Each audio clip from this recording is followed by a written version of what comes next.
Hello everyone, welcome to all of you. आज के session में हम पढ़ने वाले हैं matrices. Matrices one of the very important topic है। आप अगर जेई की प्रिपरेशन कर रहे हैं तो इस टॉपिक में से आपको काफी क्वेश्चंस दिखाई देंगे। So let's learn the basics. क्या होता है मैट्रिसेस, कैसे हम इसको deal कर सकते हैं, और सबसे इंपॉर्टेंट बात, why we need to use the matrices, क्यों आपको मैट्रिसेस का यूज करना है। Let's start dear students. और जरूरत क्या पड़ी मैट्रिसेस की। सबसे पहले बात करते हैं मैट्रिसेस के इंट्रोडक्शन की, जहां हम डिफाइन ऑफ मैट्रिक्स पे डिस्कशन करेंगे, ऑर्डर ऑफ मैट्रिक्स पे डिस्कशन करेंगे, टाइप्स ऑफ मैट्रिसेस पे डिस्कशन। तो लेट्स सी। सबसे पहले बात करते हैं मैट्रिक्स। मैट्रिक्स क्या है? अगर आप लिखेंगे मैट्रिक्स की डिफाइन, तो matrix is nothing but arrangement of objects और arrangement of elements, arrangement of numbers in a rectangular array. अब मैंने यहाँ एक वर्ड यूज किया रेक्टेंगुलर एरे, ये क्या है पहले समझिए। इवन इफ यू वांट, आप यहाँ नोट डाउन कर सकते हैं कि matrix matrix is an arrangement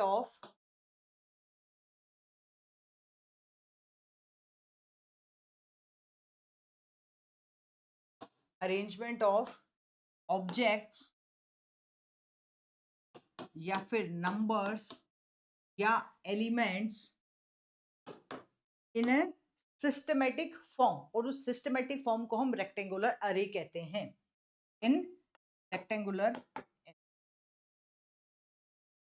अब मैम थोड़ा और अच्छे से समझाएं इसको, देखो समझते हैं। मैट्रिक्स, जब भी आप किसी भी मैट्रिक्स को लिखेंगे तो उस मैट्रिक्स के अंदर ये वाला फॉर्मेट रहता है। Always we are having a big bracket, और उस बिग ब्रैकेट में कुछ वैल्यूज रहती हैं। आराम से समझिएगा। एक बिग ब्रैकेट है, अगर आप आंख बंद करके अज्यूम करेंगे तो भी दिखाई देगा, एक बिग ब्रैकेट है, उसमें कुछ वैल्यूज रखी गई हैं। Values can be numbers, values can be any object, कोई एलिमेंट भी हो सकता है। ठीक है। नाउ सबसे इंपॉर्टेंट बात, जब हम उस बिग ब्रैकेट में कुछ वैल्यूज रख रहे हैं तो क्या वो किसी स्पेसिफिक फॉर्मेट में होगा? यस, बिल्कुल होगा। That will be in the rows और कॉलम, मतलब रो वाइज और कॉलम वाइज वैल्यूज होंगी। कैसे होंगी? अगर आप इसको ऐसा लिखें, अभी मैंने वैल्यूज लिखी नहीं है, लिखेंगे, लेकिन अगर आप इस फॉर्मेट को समझेंगे तो वो ऐसा दिखाई देगा।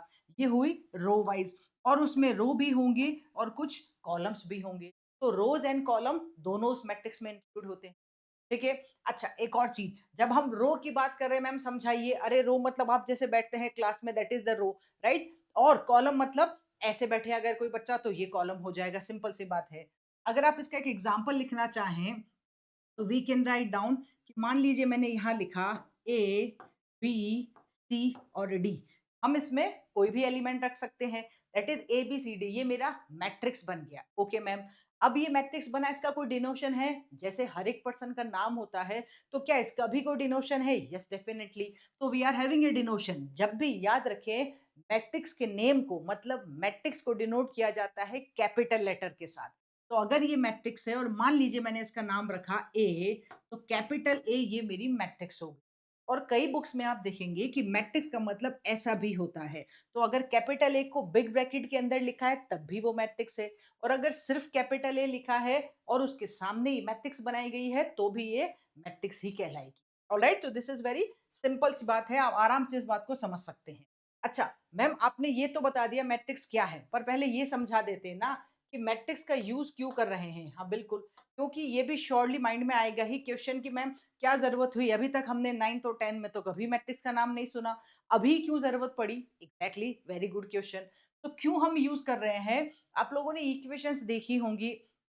जब हम बात करते हैं लीनियर इक्वेशंस की, मान लीजिए मेरे पास एक एग्जांपल है लीनियर इक्वेशन का जिसमें टू वेरिएबल्स हैं। You can see here one example जिसमें मैंने टू वेरिएबल लिया है। Here I am showing you 2x + 3y = 5 और 4x + 5y = 9। अगर मैं आपसे कहूं कि बच्चों चलो उसको सॉल्व करो, तो आई एम श्योर सभी बच्चे आसानी से सॉल्व कर लेंगे। ठीक है, क्यों? क्योंकि मैम ये तो हमने पढ़ा है, क्लास 6 से ही पढ़ते आ रहे हैं। टू इक्वेशन से, टू अननोन्स है, मल्टीप्लाई डिवाइड कुछ भी करा के हम एक्स और वाई की वैल्यू निकाल लेंगे। Yes, exactly. तो ये बहुत आसान है। तो मैम इसके लिए तो मैट्रिक्स की जरूरत नहीं है। हाँ, इसके लिए आप नहीं यूज करोगे तो भी चल जाएगा। तो मैम क्या करें? Solving these two by any method we get x = 1 और y = 1। अब सिंपली सॉल्व करेंगे, आपको वैल्यू मिल जाएगी। लेकिन अगर मैं यहाँ 3 वेरिएबल्स ले लूं तो शायद अब ये टफ लगने लगेगा बहुत सारे बच्चों को। तो x - y + 3z = 5, 4x plus 2y minus Z equals to 0, minus X plus 3y plus Z equals to 5। और अब ये बहुत मुश्किल बन गया है, और ऐसे मुश्किल इक्वेशंस को सॉल्व करने के लिए भैया एक टूल हमारे पास है, that is the matrix method. ठीक है, तो solving these three equations is not easy by any method except the matrix method.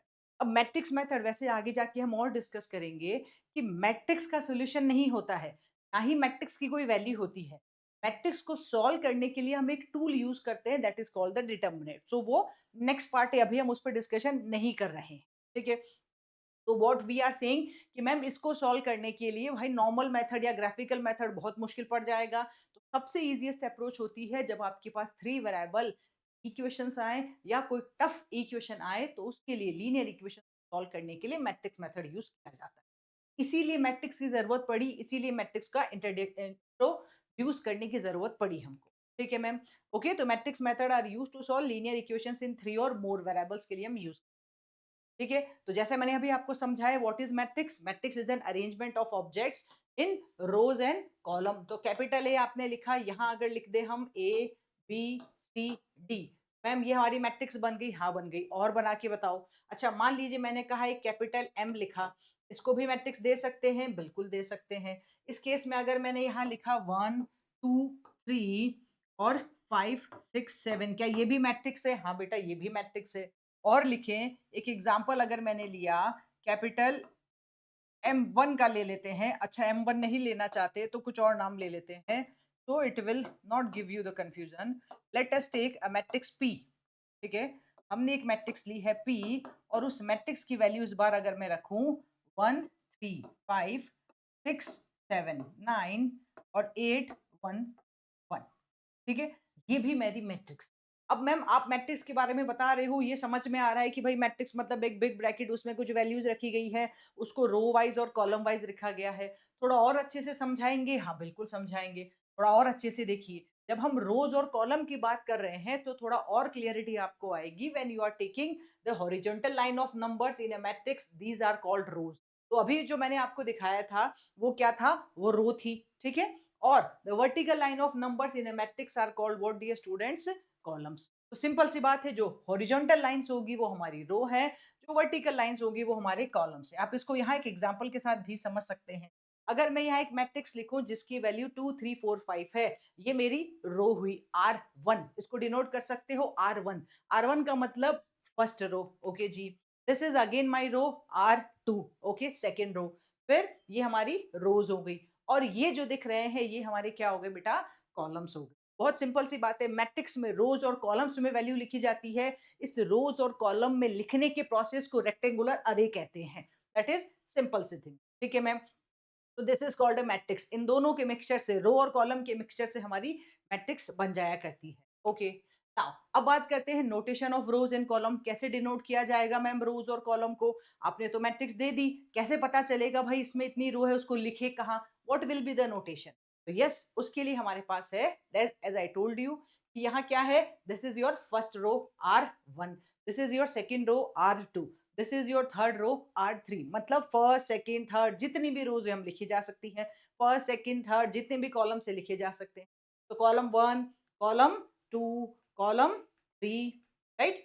Very easily we can see these rows and column. बहुत आसानी से आप इसको समझ सकते हैं। ठीक है, अब एक इंपॉर्टेंट बात कि मैट्रिक्स का नोटेशन, मैम आपने समझा दिया मैट्रिक्स क्या है, हमने ये भी लिख दिया। ठीक है, मैट्रिक्स को कैसे लिखा जा सकता है, इवन आप यहाँ ये और भी लिख सकते हैं कि अगर आपके पास एक मैट्रिक्स है, इन अ जनरल मैनर मैंने कहा एक मैट्रिक्स ए है, तो उस मैट्रिक्स को मैं अगर लिखूं 1 5 6 7 2 4 और 3 1 8। अब मेरी बात समझिएगा, इसमें कितनी रो हैं मैम? काउंट करते हैं, फर्स्ट सेकेंड और थर्ड, कितनी रो हुई? 3 रोज हुई। अच्छा जी, और इसमें कितने कॉलम हैं? 1 2 और 3। तो अगर कोई बच्चा हमसे पूछेगा इस मैट्रिक्स में कितनी रोज हैं, भाई 3 हैं। इसमें कितने कॉलम्स हैं? तो इसके अंदर हमारे पास 3 कॉलम्स हैं। तो ये एक ऐसी मैट्रिक्स है जिसमें 3 रोज और 3 कॉलम्स इंक्लूड किए गए हैं। ठीक है, तो क्या मैम हर बार ऐसे बोलना पड़ेगा कि यार ये मैट्रिक्स है जिसमें 3 रोज और 3 कॉलम है? क्या हमारे पास उस मैट्रिक्स की रोज और कॉलम को बोलने के लिए या रोज और कॉलम को साथ में डिनोट करने के लिए कोई नाम है? बिल्कुल है। That is called the order of the matrix, that is called the size of the matrix. Order भी कह सकते हो, साइज भी कह सकते हो, दोनों एक ही बात है। तो यहाँ हमारे पास आने वाला है अब ऑर्डर और साइज की बात हम करेंगे, तो इसको पहले इरेज कर देते हैं। ओके, तो let's erase it and then we will go for this one. ठीक है जी। Now order of a matrix, तो matrix with m rows and n columns is said to be order of the matrix. इसको size भी कह सकते हैं, confuse नहीं होना है, both are same to same things. ठीक है। अब मैम m और n का मतलब, अरे बेटा अभी जैसे मैंने आपको बताया 3 रोज थी उस मैट्रिक्स में, हाँ 3 कॉलम्स थे, तो m denote the number of columns, sorry m denote the number of rose, n denote the number of column. तो सिंपल सी बात है, यहाँ पे m रोज और n कॉलम्स की बात हो रही है। थोड़ा और अच्छे से इसको समझें तो इस ऑर्डर को क्या कहेंगे, अगर किसी मैट्रिक्स में m रो है, किसी मैट्रिक्स में n कॉलम है, so we can denote the order as an m by n। या तो इसको m बाई n कहो या फिर इसको m क्रॉस n कहो, दोनों एक ही बात है। ठीक है। So this is called the order of the matrix. As I told you, order of the matrix is also known as an size of the matrix, उसको आप साइज भी कह सकते हैं। Let's see one example, it gives you the clarity. तो यहाँ हमारे पास एक मैट्रिक्स है जिसमें 1 2 3 4 5 6 7 8 9। तो you can see here how many rows are available, we can see clearly, अरे मैम 3 रोज है ना, 1 2 and 3, correct. How many columns are available, R1 R2 R3, how many rows हो गई, 3 रोज हो गई। अच्छा कितने कॉलम्स हैं जरा काउंट करो, 1 2 3, मैम दिखाई दे रहे हैं 3 रोज हैं और 3 ही कॉलम हमारे पास है। तो we can go with number of columns here 3 while number of rows are here 3। तो मैट्रिक्स का ऑर्डर क्या होगा, तो मैट्रिक्स का ऑर्डर मैम अभी आपने कहा पहले नंबर ऑफ रोज आएगा, फिर बाद में नंबर ऑफ कॉलम आएगा। तो if we are having m rows और n कॉलम, तो आपने कहा था ऑर्डर हमारा बनेगा m बाई n या फिर m क्रॉस n। तो इस केस में ऑर्डर क्या बन जाएगा, इस केस में आपका ऑर्डर बनेगा भैया 3 तो रो है और 3 ही हमारे पास कॉलम है। तो we can go with the order will be 3 cross 3 या फिर 3 बाई 3।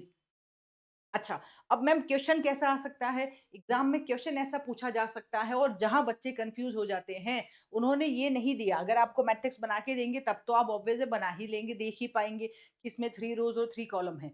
अगर कहीं ऐसा लिखा है कि consider a matrix A in which order is 3 cross 3 या consider a matrix A of order 3 cross 3, तो don't get confused। अब आपको पता है ऑर्डर या साइज का मतलब number of rose and number of columns को टुगेदर इंक्लूड करना होता है।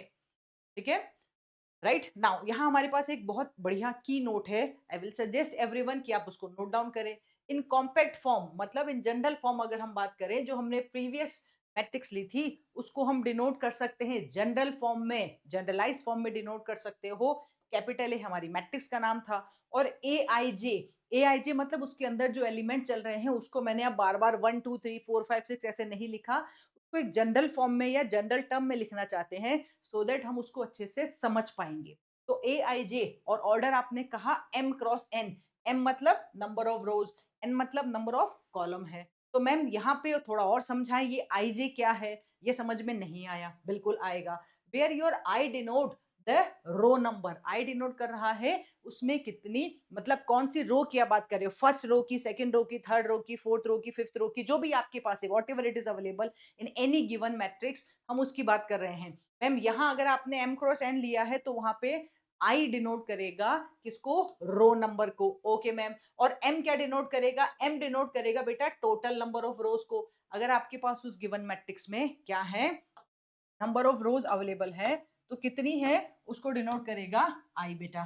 ठीक है, बहुत सिंपल सी बात है। तो we can understand this one कि m indicate the number of rows, i indicate the row number. ठीक है मैम, आगे here j indicate the column number, मतलब कौन से कॉलम की बात कर रहे हो, first column, second column, third column, nth column, कौन से कॉलम की आप बात कर रहे हो। और n डिनोट करेगा टोटल नंबर ऑफ कॉलम, तो आपके पास जितने कॉलम है उसकी बात करेगा कौन, n। तो n will denote the number of column, total number of column की बात करेगी। मैम इसका थोड़ा और कोई जनरल फॉर्म है, हाँ है बेटा, तो और लिखा जा सकता है in general form, expanded form, क्योंकि अभी मैंने उसको शॉर्ट फॉर्म में लिखा। इस ए आई जे जिसका ऑर्डर m क्रॉस n है, जिस m रोज और n कॉलम्स है, उसको कैसे लिखा जा सकता है, यहाँ देखिए, here we can write down A11। Ma'am क्या हुआ A11? A11 मतलब A11 is the element of first row and first column। ये किसका है? First row and first column. Ma'am कैसे? क्योंकि यहाँ देखिए ना बेटा, A11 अगर मैंने यहाँ लिखा, can see this is A11, में आई क्या डिनोट कर रहा है? रो नंबर को। और जे क्या डिनोट कर रहा है? क्योंकि आई जी अभी हमने पढ़ा ना, तो A11, तो वन मतलब पहला वाला वन डिनोट कर रहा है रो नंबर को, बाद वाला वन डिनोट कर रहा है कॉलम नंबर को। तो here we are having one row and one column, मतलब फर्स्ट रो और फर्स्ट कॉलम की बात की जाएगी तो एलिमेंट होगा आपका A11। ओके जी, मैम थोड़ा और समझाएं। फिर A12 समझ में आ गई बात। अब रो तो वही चल रही है, आई मतलब वन है, जे मतलब टू है, तो फर्स्ट रो सेकंड कॉलम, आप इसको ऐसा भी देख सकते हैं, दिस इज फर्स्ट रो और ऊपर से आ रहा है सेकंड कॉलम। अच्छा, फिर A13 की बात की जाए तो अरे भाई अब समझे हैं हम, यहाँ वही बात है, first row and second column. ठीक है, you can understand this one. 13 मतलब फर्स्ट रो थर्ड कॉलम। फिर आपके पास आएगा वन बाय वन करके A14, 15 कहाँ तक जाएंगे? मान लीजिए मैंने 1n तक लिखा, तो 1n मतलब रो तो फर्स्ट ही चल रही है, कॉलम हमारा आ गया nth। This is your first row and nth column. ठीक है, सिमिलरली हम यहाँ लिख सकते हैं बेटा, हमारे पास जो भी वैल्यूज है, जिस भी फॉर्म में वैल्यूज है, आप उनको लिख सकते हो 2 1 second row first column, 2 2 second row second column, 2 3 second row third column, 2n second row nth column. ठीक है, तो ये हमारी रोज चल रही है, ये हमारे, ये सारी रोज हैं A1, A11, A21, A31, और ये जो चल रहा है ये आपके लिए कॉलम्स को डिनोट कर रहा है। तो दिस इज ए जनरल डिनोशन। अच्छा मैम, अगर मैंने इस बार mth रो ली तो ये रहा बेटा mth रो, AM1। AM1 का मतलब हुआ mth रो और first column, mth row second column, mth row third column, mth row nth column. ठीक है, तो सिंपल सी मैट्रिक्स हमने बनाई है जिसमें नंबर ऑफ रोज m है, नंबर ऑफ कॉलम्स n है, इसीलिए इस मैट्रिक्स का ऑर्डर हम लिख सकते हैं m क्रॉस n। तो हमने स्टार्ट किया था यहाँ पे, you can see first row, second row, third row, fourth row, mth row तक। फिर सिमिलरली कॉलम्स हमारे पास हैं, first column, second column, third column, nth column तक। तो हमने स्टार्ट किया था बनाना एक m क्रॉस n की मैट्रिक्स जिसमें m रोज हैं और यहाँ पे आपको दिखाई दे रहे हैं n कॉलम है। तो ऑर्डर ऑफ दिस मैट्रिक्स क्या बन गया? Cross n। ठीक है, बहुत आसानी से आई एम श्योर सभी बच्चे इस बात को समझ पाएंगे। ठीक है मैम, अब एक छोटा सा क्वेश्चन, मतलब जो पढ़ा है उसको थोड़ा टेस्ट कर लेते हैं कि आप कितना समझ पा रहे हैं। Alright, we are having a matrix A जिसका ऑर्डर 1 2 3 4 है। क्या सभी बच्चे इस क्वेश्चन को बहुत आसानी से कर पाएंगे? I am sure yes. The number of rose in matrix A, आपको नंबर ऑफ रोज पता करना है, मतलब मैम इसमें कितनी कितनी रोज है आपको ये पता करना है। तो we can see very clearly कि here we are having first row और सेकंड रो, मतलब कितनी रोज हैं? 2 रोज है, तो भाई हमारा आंसर आ सिंपली 2। ठीक है, आसानी से समझा जा सकता है। फिर मैम इस मैट्रिक्स का ऑर्डर बताइए। अच्छा बता देंगे, ऑर्डर ऑप्शंस हैं लेकिन हम लिख नहीं रहे हैं, है चलिए दिखाई देते हैं आपको ऑप्शंस। ये रहे हमारे ऑप्शंस। ठीक है मैम, ऑर्डर का मतलब अभी समझा था कि कोई भी मैट्रिक्स हमारे पास है उसके अंदर ऑर्डर का मतलब नंबर ऑफ रोज और नंबर ऑफ कॉलम का क्या है? टुगेदरनेस, मतलब number of rose by number of column. By का मतलब यहाँ डिवाइड नहीं है और मल्टीप्लाई भी नहीं है भैया, इसको सिंपल m क्रॉस n कहा जाए तो अच्छा है, या फिर m बाई n कहा जाए तो भी अच्छा है। ओके मैम, तो यहाँ हम देखेंगे कितनी रो है भाई, ये रही first row that is R1 and this is your second row मतलब R2। अच्छा, नंबर ऑफ कॉलम 1 2 एंड 3, तो नंबर ऑफ रोज, अगर इस मैट्रिक्स का नाम आप ए दे रहे हैं, number of rose I can see 2, while number of columns I can see कितना है? 3 है। तो क्या हम इसको आसानी से 2 क्रॉस 3 लिख सकते हैं? बिल्कुल लिख सकते हैं। तो मैट्रिक्स का ऑर्डर अगर आप हमसे पूछेंगे तो हम बताएंगे बिंदास, आंसर कितना है? 2 क्रॉस 3। बिल्कुल आसानी से इसको सॉल्व किया जा सकता है। ठीक है, नाउ एक और क्वेश्चन, इसका भी ऑर्डर मैम ये थोड़ा अलग लग रहा है। हाँ ऑब्वियस है, पहले से थोड़ा अलग है। इस बार कैसे काउंट करेंगे? वही तरीका, ये आपके लिए फर्स्ट रो, ये आपके लिए सेकंड रो, ये आपके लिए थर्ड रो। अच्छा, कॉलम कितने हैं? कॉलम मुझे 2 दिख रहे हैं। क्या आप हमको ऑप्शन देंगे? बिल्कुल, ये रहे ऑप्शन। बताएं सभी बच्चे क्या रिजल्ट होना चाहिए? Ma'am here we can see very easy कि नंबर ऑफ रोज जो आ रही है हमारे पास, इस मैट्रिक्स को अगर लिखना चाहो तो यहाँ लिख सकते हो 1 2 3 4 5। ठीक है जी, इसमें कितनी रोज हैं? ये रही हमारे पास फर्स्ट रो। अगर हम पेन का कलर चेंज कर दें, थोड़ा सा ब्लू ले लें, तो ये रही हमारी फर्स्ट रो, ये सेकंड रो, ये थर्ड रो। अच्छा कॉलम, कॉलम तो 2 ही हैं भाई, तो 3 rows and 2 columns we are having, तो hence the order of the matrix must be cross 2। Simple आप बता सकते हो कि मैम इस मैट्रिक्स का ऑर्डर कितना बनेगा, 3 क्रॉस 2 बनेगा, सिंपल एकदम आसानी से, में कहीं भी परेशान होने वाली बात नहीं थी। अब एक क्वेश्चन मैं लिखती हूँ आपके लिए, जिसमें सभी बच्चे इसको ट्राई करेंगे और हम उसमें डिस्कशन भी करेंगे कि कैसे उस क्वेश्चन को बनाया जा सकता है। मान लीजिए मैंने आपको कहा कि बेटा एक मैट्रिक्स ए बनाओ जो कि आई माइनस जे की फॉर्म की हो। एक मैट्रिक्स ए बनाओ जो कि आई माइनस जे की फॉर्म की हो। मैम ऑर्डर, ऑर्डर बनाओ उसका 3 क्रॉस 3। तो फॉर्म ए मैट्रिक्स ए जिसका मतलब जिसमें एलिमेंट्स आ रहे हैं i minus j of the order 3 cross 3। कैसे बनाओगे आप एक 3 क्रॉस 3 की मैट्रिक्स जो आई माइनस जे? कंफ्यूजन आ गया मैम, आपने तो आई रो बताया था, मतलब आई को बोला रो नंबर है, जे का मतलब कॉलम नंबर है, ये कैसे बनाएंगे? ये बेटा बहुत आसान है। मतलब ऐसा क्वेश्चन में, मैं फिर से बोल रही हूँ, ऐसा क्वेश्चन में डायरेक्ट क्वेश्चन नहीं पूछा जाएगा कि आप ये रो बना लीजिए, लेकिन ऐसा क्वेश्चन में इनडायरेक्टली दिया होता है। इसके बाद चाहे आपसे डिटर्मिनेंट पूछ लिए, इसके बाद चाहे आपसे कुछ भी पूछे, लेकिन चाहे ट्रांसपोज पूछे, कुछ भी पूछे, लेकिन अगर आपको ये मैट्रिक्स ही बनानी नहीं आ रही है तो फिर आप आगे का काम नहीं कर सकते। दैट्स व्हाई आपको पता होना चाहिए कि मैट्रिक्स को कैसे फॉर्मुलेट किया जाएगा, कैसे बनाया जाए। चलिए सीखते हैं। मैम अभी आपने समझाया था, इसको लिख दें मैट्रिक्स से? हाँ लिख दीजिए। यहाँ लिख दें क्या? आपने 3 क्रॉस 3 बोला है, तो हम यहाँ सिंपल लिख सकते हैं A11, ठीक है जी, A12, ठीक है जी, 13, मतलब first row first column, first row second column, first row third column. मैं लिख रही हूँ, वैसे ये नहीं लिखोगे तो भी काम हो जाएगा, बट आपको समझाने के लिए लिख देते हैं। ये बन जाएगा second row first column, second row second column, second row third column. ये बनेगा third row first column, third row second column, और आपकी थर्ड रो थर्ड कॉलम। ये हमारे पास एक मैट्रिक्स है जिसका ऑर्डर 3 क्रॉस 3 है। मैं ऐसा कहूं कि इस 3 क्रॉस 3 के अंदर जो एलिमेंट्स आ रहे हैं, आपको उनकी वैल्यू निकालनी है, सिंपल, और कुछ नहीं करना। ठीक है, कैसे वैल्यू निकालनी है? वैल्यू निकालने के लिए आपको जो टूल यूज करना है, जो फॉर्म फॉर्म मतलब जो फॉर्म यूज करना है, जनरल फॉर्म, वो है आई माइनस। अच्छा मैम आई माइनस जे मतलब मान लीजिए मुझे ये वाला एलिमेंट निकालना है, तो कैसे निकालेंगे? अरे बेटा, आपने लिखा यहाँ A11, A11 मतलब आई की वैल्यू हुई 1। ये थोड़ा सा हम साइड में कर रहे हैं, आई की वैल्यू हुई 1, ठीक है, तो आप इसको लिख सकते हैं, आई की वैल्यू 1 हो गई हमारे पास, ठीक है, और जे की वैल्यू भी हुई 1, तो मतलब A11 बनेगा मेरे पास आई माइनस जे के हिसाब से 1 माइनस 1 शून्य 0। तो क्या इस A11 को हटा के हम 0 लिख दे? अरे लिखो ना, बिंदास लिखो, जल्दी से लिखो। तो यहाँ हमने लिखा, ठीक है जी, okay. Now ma'am similarly A12, अरे यार अब तो हम समझ गए हैं ना, A12 मतलब I की वैल्यू 1, J की वैल्यू 2, तो मेरा एलिमेंट बनेगा -1। तो क्या हम इसको हटा के -1 लिखे? जी हाँ लिख दी। This will be -1, A12 1 minus. Similarly क्या हम यहाँ से A13 निकाल सकते हैं? बिल्कुल। A13 का मतलब 1 माइनस 3, इसको आप -2 लिख सकते हैं, तो इसको आप -2 लिख सकते हैं। तो यहाँ वैल्यू हो जाएगी आपके पास माइनस, ठीक है, ये हुआ माइनस। अब एक काम करते हैं हम, क्योंकि आगे वाली रो भी लिखनी है, तो मैं ये एलिमेंट्स हटा ही देती हूँ, हम यही वैल्यूज लिख लें, ठीक है, राइट। तो यहाँ से अब क्या करेंगे? यहाँ से मैम अगर नेक्स्ट निकालना है, तो ये बनेगा कितना हमारे पास? A21, A11 हो गया, A12 हो गया, A13 हो गया। नाउ ये एलिमेंट बनेगा आपके पास A21।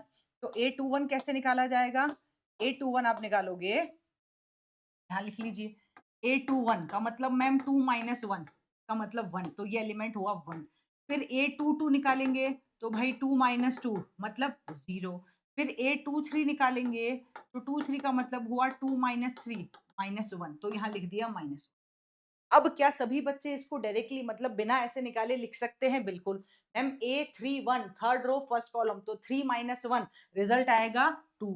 फिर 3 3 1 हमने लिख दिया, फिर आएगा 3 2, 3 2 मतलब थर्ड रो सेकंड कॉलम, तो 3 माइनस 2 रिजल्ट होगा 1। और फिर आएगा थर्ड रो थर्ड कॉलम, तो 3 माइनस 3 रिजल्ट आएगा।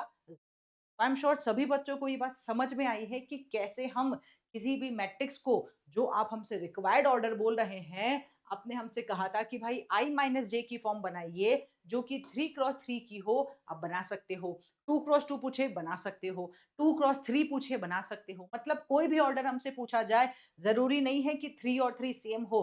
लेकिन आस्क यू, वो आपसे 2x3 के लिए बोल सकते हैं, 3x2 के लिए बोल सकते हैं, 3x4 के लिए बोल सकते हैं, कोई भी ऑर्डर हो सकता है। ठीक है, बिल्कुल आसानी से हम इस बात को समझ सकते हैं। चलिए बढ़ते हैं आगे, एक और अच्छा एग्जाम्पल हम यहाँ देखेंगे।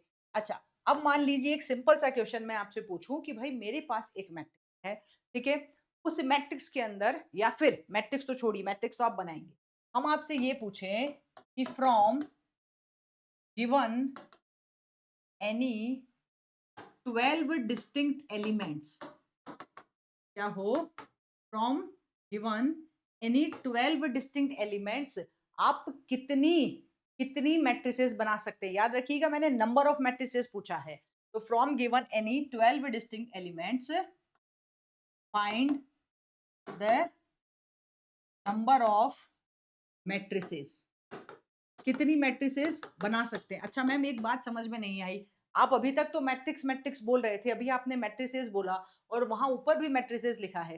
बेटा मैट्रिसेस मतलब प्लूरल, मैट्रिक्स मतलब सिंगुलर, है ना, सिंपल सी बात है। ठीक है, तो हम कितनी मैट्रिसेस बना पाएंगे आपको ये पता करना है। ओके, और एलिमेंट्स कैसे दिए हैं, एलिमेंट्स दिए हमको डिस्टिंक्ट एलिमेंट्स। तो चलिए देखते हैं क्या कर पाएंगे हम और कैसे हम उसको सॉल्व कर पाएंगे। तो यहाँ बात करते हैं हम, पेन का कलर चेंज कर लेते हैं। आपने कहा 12 डिस्टिंक्ट एलिमेंट, तो 12 डिस्टिंक्ट मतलब अलग अलग एलिमेंट बनाने हैं। ठीक है जी, तो 12 डिस्टिंक्ट एलिमेंट्स की बात की जाए तो हम सबसे पहले बात करेंगे, ये बताओ कि पॉसिबिलिटी क्या है। भाई पॉसिबल केसेस क्या है, किसके लिए, ऑर्डर के लिए। आपने कहा 12 डिस्टिंक्ट एलिमेंट है, मतलब मेरे पास एक ही लाइन में 12 एलिमेंट है, ऐसा तो नहीं कह सकते। हम कितने कितने पहले ये समझिए कितने पॉसिबल केसेस हमारे पास होंगे, मतलब ऑर्डर क्या क्या पॉसिबल है ये डिस्कस करते हैं। ऑर्डर मतलब मैम ऐसा भी हो सकता है कि मैंने एक रो ली और सारे के सारे 12 एलिमेंट्स उसी कॉलम में लिख दिए, पॉसिबल है, हाँ जी। क्या ये पॉसिबल है कि मैंने 12 रोज ली और सारे के सारे एक ही कॉलम में लिख दिए, हाँ ये भी पॉसिबल है। मतलब I can go with the order 1x12। हम 12x1 में भी जा सकते हैं, 1x12 का मैट्रिक्स भी बना सकते हैं। और क्या हम 3 रोज और 4 कॉलम बना सकते हैं, हाँ देखो जरा, 3 रोज और 4 कॉलम बना सकते हैं, बना सकते हैं।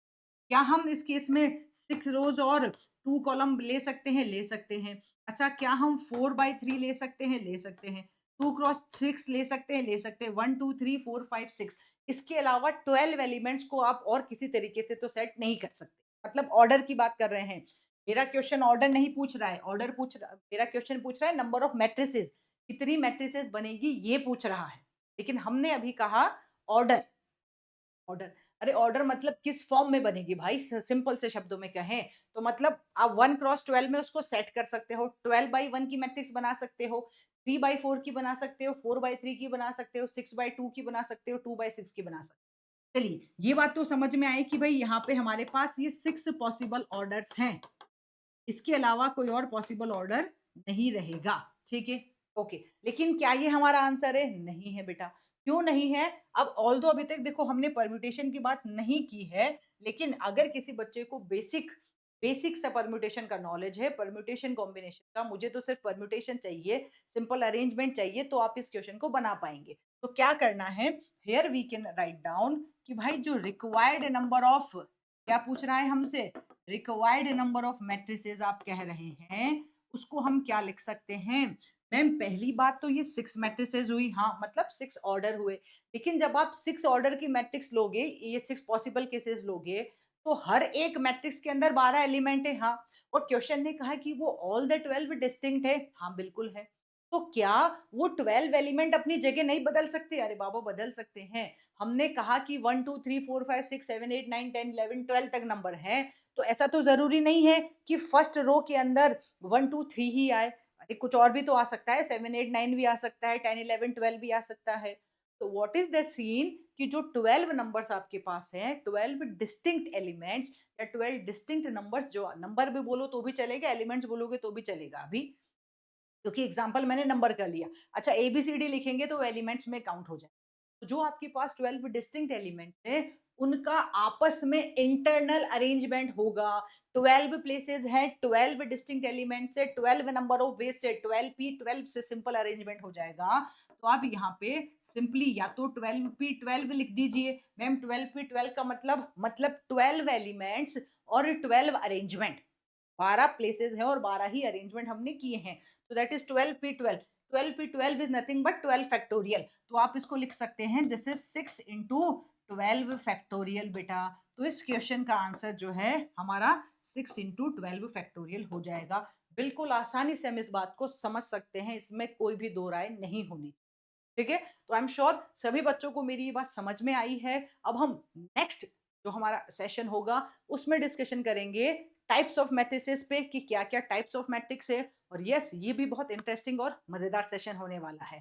Thank you guys.